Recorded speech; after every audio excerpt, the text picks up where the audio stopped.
et ravie de vous retrouver pour cette édition du 13h à la une. Ce jeudi, des associations aussi se retrouvent en grande difficulté, fragilisées par la crise du coronavirus. Certaines sont sur le point de déposer le bilan, d'autres se démènent pour tenir pour leurs adhérents. Les prochaines semaines s'annoncent décisives. Illustration à Toulouse avec Thomas Cuny. 1, 2, 3 et 4, avance. Masque sur le visage, ces Toulousains retrouvent la piste de danse. Et on recommence.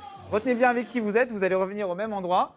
On va au bar pour se désinfecter les mains. C'est parti. Une légèreté malgré un protocole strict qui, selon le professeur, rassure les danseurs. Sans les adhérents, on ne peut pas continuer. Donc l'objectif, c'est de leur permettre de se sentir bien et de faire en sorte qu'ils puissent continuer à revenir et pratiquer cette activité. J'ai tellement de plaisir de reprendre la danse que c'est vrai que le masque gêne un petit peu, mais franchement, c'est pas vraiment gênant. On s'y habitue.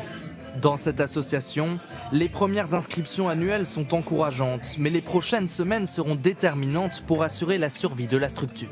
On a envie de rester positif en se disant que tout va pouvoir reprendre, que la vie va pouvoir reprendre avec certaines restrictions, certaines consignes, mais qu'on va pouvoir enfin se retrouver et passer du bon temps en fait, tous ensemble, tout simplement. Pour cette chanteuse en revanche, le retour sur scène n'est pas pour tout de suite. Avec le masque obligatoire, difficile pour la chorale de se produire dans de bonnes conditions. Un quart des adhérents dit craindre pour sa santé. Des défauts d'inscription qui mettent en danger les finances de cette association. On tient sur les cotisations et sur les bénéfices que l'on fait lorsqu'on fait nos concerts annuels. Et donc le plus grand de nos concerts en général a lieu au mois de juin. Donc bien évidemment cette année, ce concert n'a pas pu avoir lieu.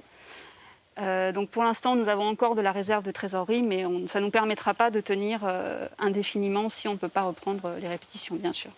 Selon un groupement d'associations, 30 000 structures sont menacées de disparition à cause de la crise sanitaire. Bon après-midi à toutes et à tous et à demain, 13h.